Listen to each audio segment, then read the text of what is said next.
We made $85,625 in 30 days by taking Alex Hormozi's advice when he's talking about speed to lead right here. Than just calling the leads within 60 seconds. If the answer is no, then by God, why are you not calling all your leads within 60 seconds? So, full transparency, we're not actually calling leads within 60 seconds exactly, but it is within 3 to 5, maximum 10 minutes. And I've been able to make this happen with 3 ways: CRM setup, the setter workflow, and data tracking. And I'm going to be sharing them all with you in this video. But if your conversion rate sucks right now, or you're struggling with show rate, or deals are taking too long to close, then this could be the main reason. And you need to recognize this one thing. Funnel selection is sales team dependent, and a huge part of your sales team skill is speed, because speed of execution means more reps means better skill. Now, there are obviously other things that go into becoming a skilled salesperson, whether you're a setter or a closer, but that's a huge part of it, right? So if you don't have the right sales team in place or any sort of urgency when it comes to speed to lead, you can say goodbye to great funnels like DM funnel, a lead magnet funnel, a low ticket to high ticket ascension funnel, which means that you can liquidate ad spend on the front end. You can't use these if you don't have the sales team and speed to lead in place, meaning that you're not going to be able to run a business as profitably. You're also going to really struggle with some sort of opt-in funnel when there's a free training on the back end. And then you've also got a VSL to call booking funnel. Now that can be very dependent on you might need a really strong closer on the back end of that if they're not super warm coming in. And it kind of just leaves you with this option: live webinar funnels. And I love these funnels. I love live webinars, but they're not for everyone. They're very resource dependent and also audience dependent. You need to make sure that you've got a large audience or a large amount of money to put into ads to get a certain number of people onto these webinars, and not everyone can do that. So if you're in a situation when you can't run these live webinars, you need these other options open to you, but you're not going to have these other options performing well. You're going to be struggling with these issues: conversion rate, show rate, sales cycle length, if you don't have the right sales team or the right expectations of your sales team in place. So I'm going to be getting into the 3 ways that we actually made this work for the coaching company that I'm working with through CRM setup, setter workflow, and data tracking. And you can see the downstream effect that it has. Because we're calling these leads so quickly, we've got a 78.7% connection rate, meaning that of 100 leads that opt in, 78 or 79 of them are actually picking up the phone. Our connected to booked rate is 36.5%, and of all the people that get dialed, nearly 30% of those people are actually booking in. So if we didn't have these in place, this is going to absolutely kill all of these rates if we just didn't have the speed to lead in place, meaning that we're not going to be running a profitable business or a business as profitably as we currently are, and it's going to mean that we can't scale our ads and we're going to have all kinds of different issues. So speed to lead is so important, and it's a huge part of why we're seeing the success we are, and why we've been able to collect this amount of money in 30 days. So let's get into it. The CRM setup before was this: organic pipeline, paid pipeline. So we'd have organic, go to organic pipeline, strategy call booked, email reminders, and then run the strategy call as you see right here. The paid pipeline was a separate thing. It went to intro call booked, in this case, running a 2-call close, then to email reminders, then to run the intro call, then to book the strategy call, then to email reminders, then to run the strategy call.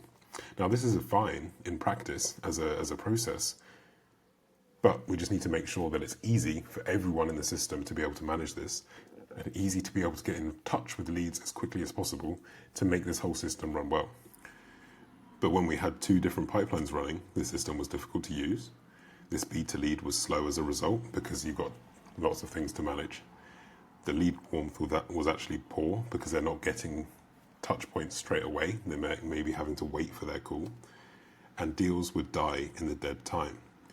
But by making sure that we're just so on it when it comes to speed to lead, we're able to eradicate these issues and make our whole system perform a whole lot better.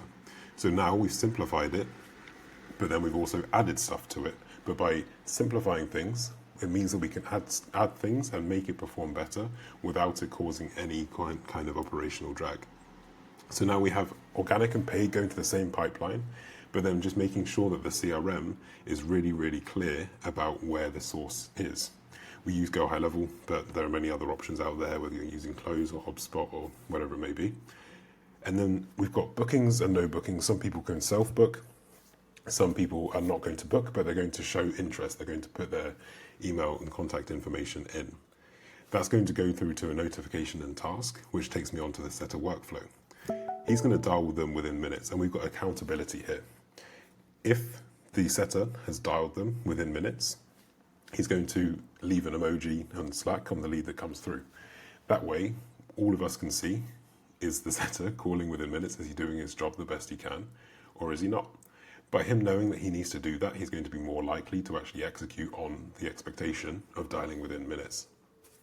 You can also set this up automatically as well. If you can add some custom fields and say, okay, look, when this dial is completed, then you can say, okay, what was the time to dial that person? But right now, we just have an accountability setup.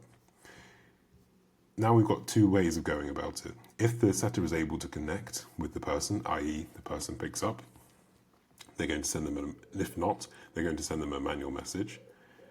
Complete the next dial, complete the next dial, complete the next dial is always going to go back to this process. Okay, have we been able to connect or not? And if not, we're just going to keep going through dial after dial after dial, trying to connect with that person.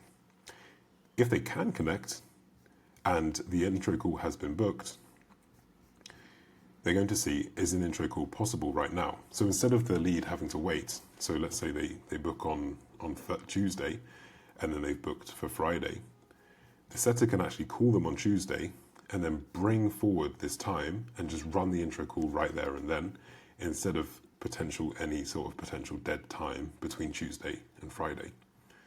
So that's what's going to happen there. He's going to run the intro call and then book the strategy call if qualified, email reminders, and then run the strategy call.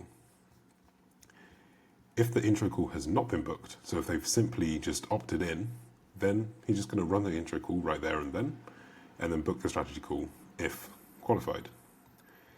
If the intro call is not possible, it's then going to be basically just, hey, I'm the person you're going to be speaking with, and I'll speak with you on Friday. But at least it's a touch point, you know? That's if the intro call is not possible right there and then.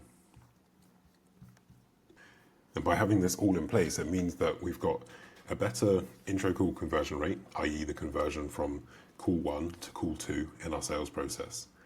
We've got better lead warmth, we're bringing deals forwards, we're shortening our sales cycle length, and then we're also making sure that the process is a whole lot essentially warmer, going from lead to purchase. And our strategy call, the second call in our conversion rate, in our sales process, is also benefiting as a result. This is all dependent though on data tracking, and that's the third point that I'm going to get into in this video. The default fields in your CRM, they're not going to be enough for you to make good decisions quickly to grow your coaching business. You're going to have some stuff there, maybe the amount that they've paid or the time that they opt in or when they booked a call, whatever it may be. You're going to have these bits of information, but you're not going to have everything you need to be able to decide and essentially pivot quickly and scale when you need to and maybe contract when you do as well. So I've got this whole sheet that I've built out for this coaching company so we can make decisions quickly and we can make good decisions quickly because we're informed with a good amount of data. So what I'm going to do now is I'm going to share with you some of the custom fields that I really thought was really important and you're probably going to get some value from as well. So the first thing is the opt-in date. Now, this seems really simple, but some CRMs don't allow for easy filtration with their opt-in date or their new lead date, whatever they call it. And Go High Level in particular was kind of tricky with this. Like, it doesn't have a great created date field, and it's not one that you can use so intuitively when it comes to the filtering options inside that platform. So I just made a new one. I did that by checking if they're already in CRM. So lead comes in, are they already in the CRM? If they're not in the CRM, then populate the field with the current date, and that's all it is, and that's how you can set it up as well. The next one is UTM attribution. This is a reliable way to see what's driving revenue, not just cheap clicks. So it's easy to see on Ads Manager, for example, okay, this ad is getting cheap cost per lead, let's keep that going. But if we can track this all the way to sale, then we can see, okay, what is the cost per sale on this ad? And then we're actually going to be able to say, okay, even though this is a more expensive lead, we can actually say, okay, it's less expensive customer, so therefore we should use this ad more than this ad. We could get really cheap leads from, and then the leads are poor, for example. The way that you do this is adding hidden fields to your contact forms, and then creating a centralized tracker for the URLs that you use across the business. And you can search that online as well, like how to set up UTMs and what's the actual way in which you add it to the URL. But I really emphasize that you make sure that you've got a sheet that says, okay, these are the URLs we use, so then there's no crossover and it's not causing any confusion between different sources of marketing or different types of marketing that you're currently doing. The next thing I recommend setting up in terms of custom fields is setter and closer.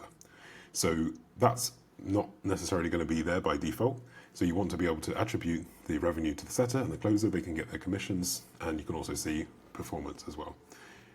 The way to set this up is just assign it based on the calendar booking. And you could have different calendars for different setters and different calendars for different closers, however you want to set it up really. The other one related to setter and closer is also set method. So this is going to help you to understand the type of appointment set and how that affects your conversion rate. So it could be, by set method, I mean things like set by dial, set by DM. If your setter is running intro calls like ours is in this particular example client, then all of these things, you're going to be able to assign different set methods to it. How do you actually assign that? Well, easiest way is just to have manual selection by the setter when they're booking the appointment with the closer. So they would just click the drop down and then say, okay, I set this person by intro call. And then they can click on that, and then it's going to go through and it's going to update our CRM accordingly. The next one we've got, how many do we have? We've got 2 more. Dialing outcome. So this is where we can calculate and spot the connection rate bottlenecks. So if you're not able to see something like this, like, oh, only 20% of leads that come through are actually getting connected with, then you can't see that as a bottleneck. You're not going to be able to make any decisions, make any adjustments as a result. But by being able to see dialing outcome, you can make decisions and spot those bottlenecks quickly. The way that you do this is assign this based on a set method and lost reason. So what does that mean? Well, when an appointment is set, then it's going to be like, okay, was this appointment set is this dot, apparently. So is it going to be, was this set by dial? If yes, then assign the set method to dial. If it wasn't set by dial, then it's going to be assign set method to whatever it is. But if it was a set by dial, then it's going to be like, okay, now this person was connected with the dialing outcome field. Likewise, if you set it by lost reason is the other option. So you move someone all the way to lost. Let's say you've got a CRM, some kind of like Kanban board view. So this person is lost, and then you assign the lost reason. That's another one, by the way, to dialed not connected. Dialed, I'm going to just do DNC, dialed not connected. Then it's going to be like, okay, the dialing outcome was not connected. So then you're populating this field either way, with people who've connected and not connected. And then you can also set it to lost reason, not qualified. Or it should be DQ, disqualified. But it can also be you've dialed with them and they're disqualified. So dialed, disqualified, and then it will also be connected, but then not, they haven't progressed, and they haven't progressed for that reason. So then you're updating this field either way, not connected and connected, and therefore you can see the connection rate. And then the final one I've got in here is the booking date. And it's obviously very easy to have the date at which you have the call. So if it's today's Wednesday and someone's booking in for Saturday, for example, it's very easy to say, okay, look, that's when the intro call is, the strategy call is. That's very easy. But it's also important to have, okay, I booked it on Wednesday. And then that's going to give you the opportunity to track calls booked per day. So 10 calls were booked on Wednesday, 9 calls on Thursday, 6 calls on Friday, for example. But then you're also going to get a good insight into sales cycle length. So how do you do this? Well, it's quite easy. When booked, populate the field with the current date. So set up that field. This is going to be a date picker field. And then when that call is booked, you're going to have an automation anyway, but just add a step. So it's going to be, maybe you do call booked and then email. And then let's say that's just it for now. Just add an extra step where you update that field on the person's account. That's supposed to be a person there. And it's going to be update that booking date field with the current date. And then you'll be able to see, when you essentially aggregate all of your data together, you're going to be able to see, okay, in June, this many calls were booked. And then there'll still be some calls that could be in July if you set them towards the end of June, for example. And yeah, that's everything for you. So speed to lead is important. You should essentially know that already. But in this video, I've gone through the 3 ways in which we actually made that happen. And it was a huge part of us being able to collect $85,000 over the last 30 days. So thanks a lot for watching. I'll catch you in the next one.